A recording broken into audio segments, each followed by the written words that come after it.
யுகக்ரியா YouTube சேனலுக்கு உங்களை அன்புடன் வரவேற்கிறேன். இன்னையிலிருந்து பார்த்தோன்னா டெய்லி ஒரு சின்ன சின்ன தகவல் நம்ம பார்த்துட்டு வரலாம். இன்றைக்கி பார்க்க போகிற தகவல் என்ன அப்படின்னா, ஒரு மகானை பார்க்கும்போது இல்லை ஒரு கோவில் விக்கிரகத்தை நம்ம இது பண்ணும்போது நம்ம விழுந்து நமஸ்காரம் பண்ணுறோம். ஒரு மகானை பார்த்தா கண்டிப்பாக விழுந்து உடனே நமஸ்காரம் பண்ணுறோம். ஏன் பண்ணணும்? அவரை எதுக்காக நான் நமஸ்காரம் பண்ணணும் அப்படிங்கிறது நம்மளுக்கு தெரியணும். மகான் அப்படின்னும் பொழுது அவர் நிறைய தெய்வீக சக்தியை அவர் உள்வாங்கி வச்சிருக்கார். அவர் எனர்ஜியினுடைய ஒரு பெட்டகமாக இருக்கார். High volt. நீங்கள் போன உடனே என்ன ஆகுதுன்னா, அந்த ஹை வோல்ட் உங்களை அட்டாக் பண்ணும்போது உங்களுடைய அந்த எனர்ஜியினுடைய சுழற்சி இருக்குது பார்த்தீங்களா, அந்த இது கட் ஆகுது.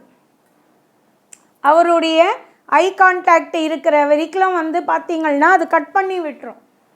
ஏன்னா அது ஹை வோல்ட் கரண்ட்டு நேரம் உங்களத அடிச்சிடுது.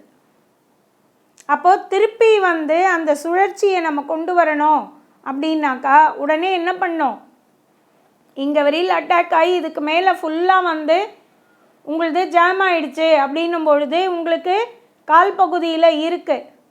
அப்போ என்ன பண்ணோம், உடனே நம்ம சாஷ்டாங்கமாக விழுந்துடணும். விழுந்தாச்சு அப்படின்னா கால் பகுதியிலேருந்து திருப்பி ஃப்ளோ ஆரம்பிக்கும். நம்மளுக்குள்ளே இருக்கிறது எனர்ஜி கால் பகுதியிலேருந்து ஃப்ளோ ஆக ஆரம்பிக்கும். தலைவரிக்கலும் திருப்பி அந்த சுழற்சி நம்மளுக்கு சேர ஆரம்பிச்சிடும். அப்படின்னா இது தப்பா அப்படின்னு கேட்டால் தப்பு இல்லை. ஆனால் அந்த ஹை வோல்ட்டை ரிசீவ் பண்ணுறதுக்கு நம்ம ரெடியாக இல்லாததுனால அது ஒரு கட் ஆகுது. திருப்பி அதை நம்ம அந்த சர்க்குலேட் பண்ணுறதுக்காக தான் விழுந்து நமஸ்காரம் பண்ணுறோம். மகான்களை பார்த்தா கண்டிப்பாக உடனே விழுந்து நமஸ்காரம் பண்ணுங்கள். அப்போ தான் நம்மளுடைய எனர்ஜி ஃப்ளோ பெட்டராக இருக்கும். அவங்கக்கிட்டேருந்தும் இன்னும் நிறைய நம்ம ரிசீவ் பண்ணிக்க முடியும். இந்த வீடியோ உங்களுக்கு பிடிச்சிருந்தா லைக் பண்ணுங்கள், ஷேர் பண்ணுங்கள், கமெண்ட் பண்ணுங்கள், மறக்காமல் சப்ஸ்கிரைப் பண்ணிடுங்க. அந்த பெல் பட்டனையும் கிளிக் பண்ணிடுங்க.